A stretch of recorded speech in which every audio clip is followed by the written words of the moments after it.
Students welcome to this lecture. इस lecture में हम डिस्कस करेंगे रेडिएशन फ्रॉम एंटीना। यानी कि जैसे कि हमारे घरों में टीवीज के एंटीनाज होते हैं, जो रेडियो होता है उसके साथ भी हम देखते हैं एक एंटीना अटैच हुआ हुआ होता है। तो अभी हम देखेंगे कि हमारे पास जो एंटीना है उसमें जो इंफॉर्मेशन रिसीव की जाती है या जो ट्रांसमिट की जाती है वो जनरली तौर पे कैसे होती है। ठीक है, तो स्टूडेंट्स जब एंटीना यूज़ किया जाता है तो हमारे पास असल में दो प्रोसेसेस होते हैं। ठीक है, एक तो या तो हमने ट्रांसमिशन करनी हो, ठीक है, इंफॉर्मेशन की, या फिर हमने रिसीव करनी हो। ठीक है, जैसे कि हम देखते हैं कि घरों में जो टीवी होता है वो इंफॉर्मेशन रिसीव कर रहा होता है। ठीक है, तो तभी हम मुख्तलिफ चैनल्स देख सकते हैं।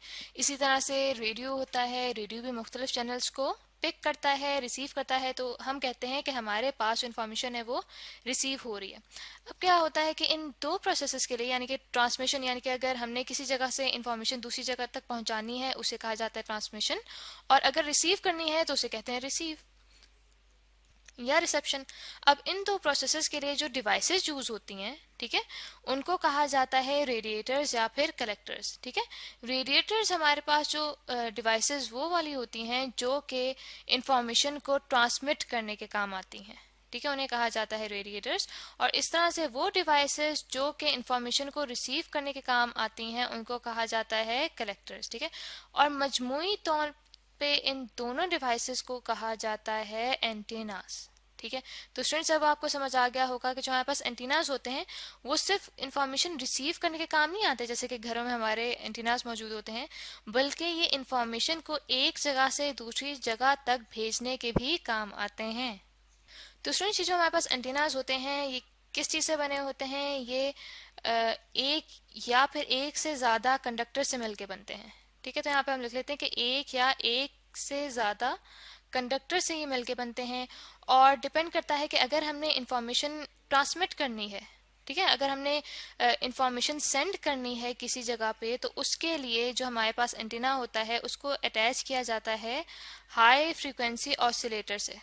ठीक है, ये जो हमारे पास ऑसिलेटर होते हैं ये ऐसे डिवाइस होते हैं जो कि वेव्स जनरेट करते हैं। ठीक है, और जो ऑसिलेटर एंटीना के साथ यूज किया जाता है इंफॉर्मेशन सेंड करने के लिए, वो ऐसा ऑसिलेटर होता है जो हाई फ्रीक्वेंसी की वेव्स जनरेट करता है। ठीक है, और दूसरी खासियत इसकी ये होती है कि ये जो हमारे पास एंटीना इंफॉर्मेशन सेंड करने के काम आता है, ये डिफरेंट वेवलेंथ्स की रेडिएशंस जो है वो जनरेट कर सकता है और सेंड कर सकता है।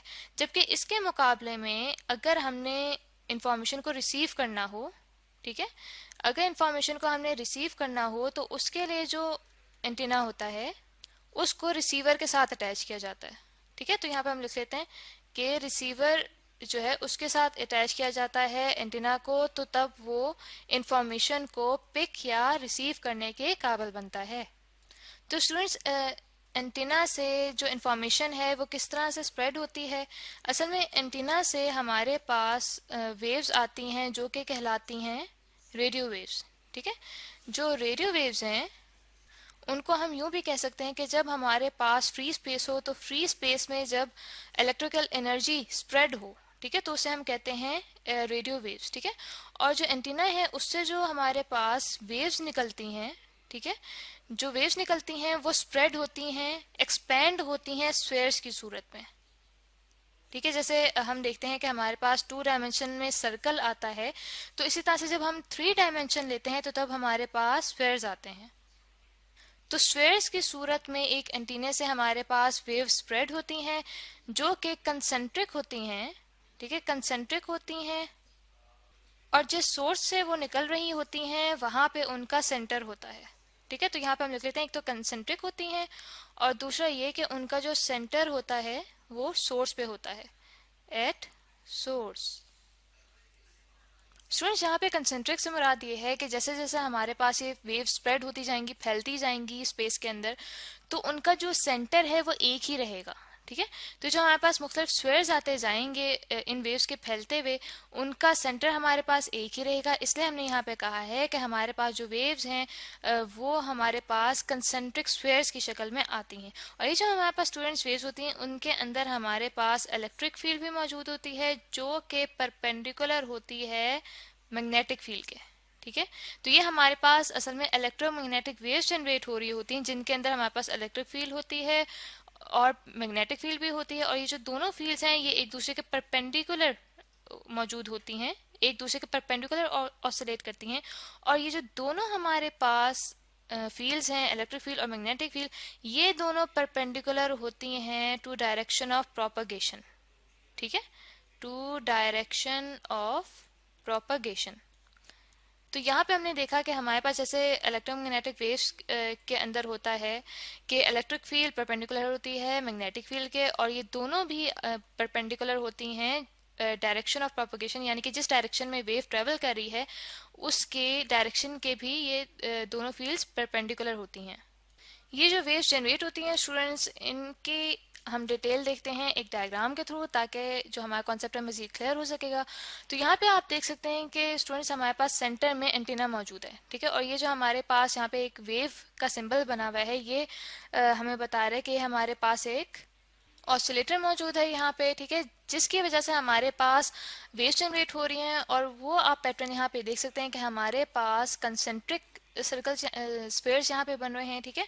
और यहाँ पे स्टूडेंट्स आप देख सकते हैं कि हमारे पास ये जो रेड लाइंस हैं, यहाँ पे जो मेरे पास एरोज हैं, ये हमारे पास इलेक्ट्रिक फील्ड की डायरेक्शन है, ठीक है। और ये जो हमारे पास छोटे सर्कल्स और क्रॉसेस मौजूद हैं, ये हमें डायरेक्शन बता रहे हैं मैग्नेटिक फील्ड के, कि मैग्नेटिक फील्ड और इलेक्ट्रिक फील्ड दोनों एक दूसरे के परपेंडिकुलर हैं।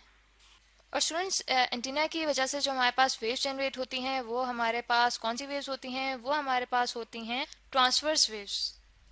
ट्रांसफर वेव्स स्टूडेंट्स हमारे पास ऐसी वेव्स होती हैं जिनके अंदर जो पार्टिकल्स होते हैं वो ऐसे ऑसिलेट करते हैं कि उनकी जो डायरेक्शन होती है वो उनकी मोशन की जो डायरेक्शन होती है वो परपेंडिकुलर होती है to the direction of propagation, ठीक है। तो यहाँ पे आप देख सकते हैं ये हमारे पास ट्रांसफर वेव्स है कि हमारे पास जो यहाँ पे पार्टिकल्स हैं वो परपेंडिकुलर मूव कर रहे हैं, ठीक है, इस डायरेक्शन में, ठीक है। और फिर दूसरी डायरेक्शन चेंज करते हैं, फिर दूसरी डायरेक्शन में वो मूव कर रहे हैं, जबकि जो हमारे पास वेव है वो इस डायरेक्शन में मूव कर रही है। तो इसे कहते हैं ट्रांसफर वेव्स। तो जो हमारे पास एंटीना की वजह से जो वेव्स जनरेट होती हैं वो होती हैं ट्रांसफर वेव्स। इस तरह से स्टूडेंट्स हम देखते हैं कि जब घरों में डिश लगाई जाती है तो उसके लिए एक बड़ी सी डिवाइस फिट की जाती है, जैसे कि आप यहाँ पे इस पिक में देख सकते हैं, ठीक है। तो यहाँ पे आप देख सकते हैं कि हमारे पास एक अम्ब्रेला से यहाँ पे मौजूद है, जिसके दरमियान में यहाँ पे हमारे पास, जिसे मैं हाईलाइट करूँ, ये हमारे पास एंटीना मौजूद है, ठीक है। अब होता क्या है कि जो हमारे पास इलेक्ट्रोमैग्नेटिक वेव्स होती हैं, ठीक है, उन्हें रिफ्लेक्ट किया जा सकता है। यहाँ पे हम दोबारा क्लियरली लिखते हैं कि उन्हें रिफ्लेक्ट किया जा सकता है किसी भी कंडक्टिंग सरफेस से, ठीक है। यहाँ पे हम लिख लेते हैं कि कंडक्टिंग सरफेस से उन्हें रिफ्लेक्ट किया जा सकता है, कंडक्टिंग सरफेस। तो यही जो हमारे पास फिनोमेना है वो इस डिश में यूज़ किया जाता है कि जब हमारे पास ये जो सरफेस आपको नज़र आ रही है गोल, ये बहुत ज़्यादा होती है, यानी कि सरफेस एरिया हमारे पास ज़्यादा होता है as compare to wavelength of the radiation, ठीक है। जो हमारे पास वेव है उसकी जो हमारे पास वेव लेंथ है उसके मुकाबले में हमारे पास जब सरफेस एरिया ज़्यादा होगा इस डिश का, ठीक है, सरफेस एरिया ज़्यादा होगा, ठीक है, और जो हमारे पास रिफ्लेक्शन होगी इस सरफेस एरिया से, तो वो हमारे पास उसी तरह से रिफ्लेक्शन होगी जैसे कि लाइट रेज की रिफ्लेक्शन होती है, ठीक है। तो यहाँ पे होगा क्या कि देखें कहीं से भी हमारे पास यहाँ पे रेडिएशन यूं करके आएंगी तो वो रिफ्लेक्ट होके इस एंटीने के ऊपर ही आएंगी, ठीक है। तो उससे क्या होता है कि कहीं से भी हमारे पास जब रेडिएशंस आएंगी तो वो यहाँ से रिफ्लेक्ट होके इस एंटीने के ऊपर ही सारी की सारी आएंगी, और जिसकी वजह से हमारे पास जो चैनल्स हैं वो ज़्यादा क्लियर होते हैं और ज़्यादा इन्फॉर्मेशन रिसीव होती है। तो आई होप स्टूडेंट्स कि यहाँ तक आपको समझ आ गया होगा इस लेक्चर में कि कैसे एंटीनास के थ्रू इंफॉर्मेशन ट्रांसमिट या फिर रिसीव की जाती है।